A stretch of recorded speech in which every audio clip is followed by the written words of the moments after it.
Hi there, welcome back to another episode on the JawAmotive Garage YouTube channel. Today we are going to be working on a 2004 Ford F-150 with a 5.4 in it. Complaint is slips in reverse suddenly. So we're going to tear into it. I think I know what's wrong. So stay tuned and we'll see if it's something that's relatively easy to fix.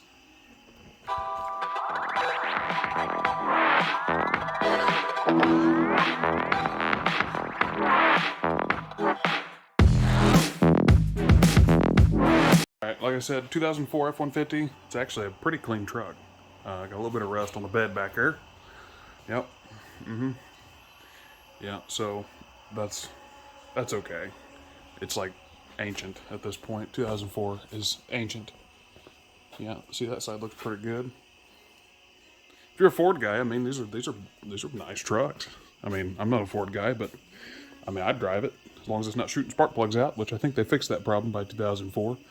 Now, this has a 4R75E in it, which is also a 4R70W, which is also an AOD, I think. Don't quote me to that. I don't really know that for sure. But I do know that it's a common transmission.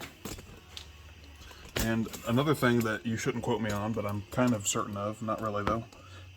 Oh, excuse me. Right here's a sticker. And if you see right there, TR, letter B, I just Googled that, and it come back with a 4R75E transmission. Now, I believe 4R70Ws, 4R75Es, 4R75Ws, whatever, they all use the same valve body gaskets. Maybe not the same valve body, but very similar valve bodies. Kind of like the way a 700R4 was from, 82 to 93. Same looking valve body. Same gasket, same separator plate, just certain holes were non-existent on certain models. So that kind of seems like the situation we're in. Now, like I said, the complaint is reverse. He said suddenly one day he put it in reverse. He thinks he heard a clicking or a clacking noise, and then it would just slip. So it worked fine one time, and then the next time he put it in reverse, it started slipping. So we're going to go ahead and go underneath this thing and see about fixing it. Or, well, tonight we're not going to fix it. We're gonna take the pan and valve body off and get up to the servo for the reverse band and see if we can find out what happened. All right, now it's highly recommended. The first thing you check if you're having transmission issues like this, obviously, make sure it's full of fluid. And if it's not got any fluid in it, it'll act funny, obviously. Or maybe not. I don't see a transmission dipstick. Come on, Ford. Non-serviceable transmissions weren't cool until like 2010. What are you doing? They were never cool, but everybody started doing it then, I thought. Alright, well, I don't see a dipstick. That's going to be fun. Great. Well, whatever. I'm taking the pan off and we'll look at the condition of things from there. Well, you're in good shape when you have the remains of some deer carcass or something hanging out with the transmission. Yeah, right up in there. I just had to tuck that up in there. It's like a wad of hair. It's a big dead animal hairball or something. So yeah, this is the pan, and it's really difficult to film this.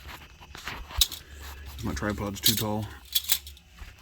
So yeah, there we go.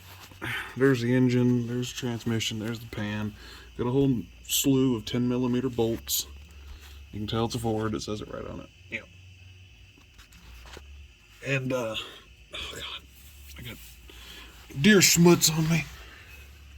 Oh, there is a dipstick. Look at that. Wonder where that goes. Yep, right there, dipstick. Can't see it on the camera, but it's in there. So that's encouraging. At least we can add fluid back to it once we're done. Oh God. We just have to loosen that one up right there. Oh God. Apparently these torqued about 7,000 pound-foot.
of there.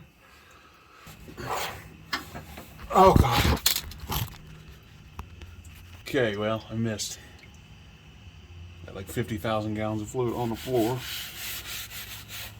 10 gallons on the camera. Yeah, lovely. So, let me clean this up a little bit and we'll get back to it. Okay, that was a bloody freaking mess. But we got the pan off. I kind of got the mess under control a little bit. Yeah, no I don't. Anyway, right there's the pan, the valve body, and the miscellaneous components that fall out as you remove the valve body. Oh, yep, yeah. Okay, get this camera in here. Here's your overdrive piston. This is your reverse servo. And back there, I think that's the third accumulator. This will come out with the valve body, the spring and stuff. That's normal. But this is what we're after. I want to take this cover off and see if there's something screwed up with this piston or with the seal. And you always want to check these. Make sure that snap ring's still in there. These are bad about breaking this snap ring. This pin wobbles inside the piston and it breaks that snap ring off. Real common issue. So we're going to take this out here and see if there's something broke or if there's a seal leaking or something to that effect.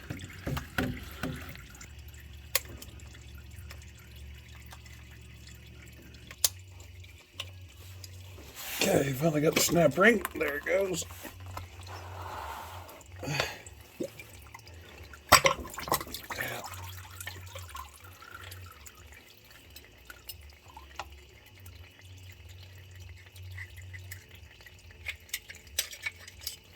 I want to take this out and investigate it. Let me dry my hands off again. Alright, so we're just looking for hopefully a blown seal here or something that would not allow this piston to apply properly. So we try to clean it off just a bit.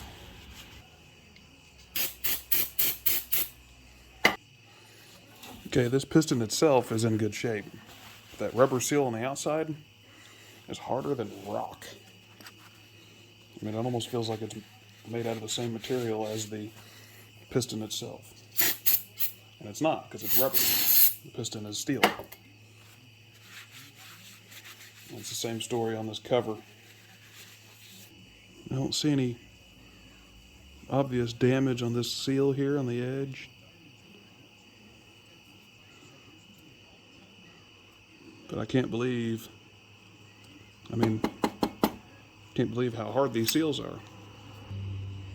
Same here. No damage, but I think they've shrunken and hardened so bad that they're just not sealing. Now, I'm not too sure on these full-size trucks, but I'm pretty sure one big problem with these transmissions is they run so daggone hot. And that's what really does these seals in, gets them so hot.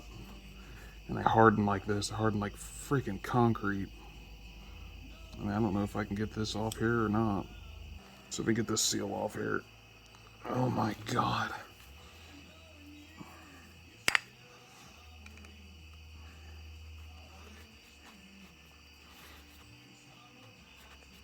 Gee whiz. Try to get a hold of it with these. It just flakes off in chunks. Yeah, there's no peeling this off like a normal seal. I'm gonna cut it off and scrape it clean. I mean, that is harder than a rock. So we're gonna try to find some seals for these, replace them, and then we'll just put it back together, top her off with fluid since I found the dipstick finally. And we'll see what that does.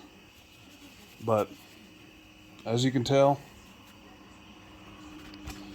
I mean, I've got fluid running out over here. It is a messy, messy job. But anyway, thanks for watching, guys. Like and subscribe if you liked it. Subscribe so that you can see when we get the results of this endeavor. I'll make a video once we find seals and stuff, and it'll be up here on YouTube. So thanks for watching. We'll see you in the next video.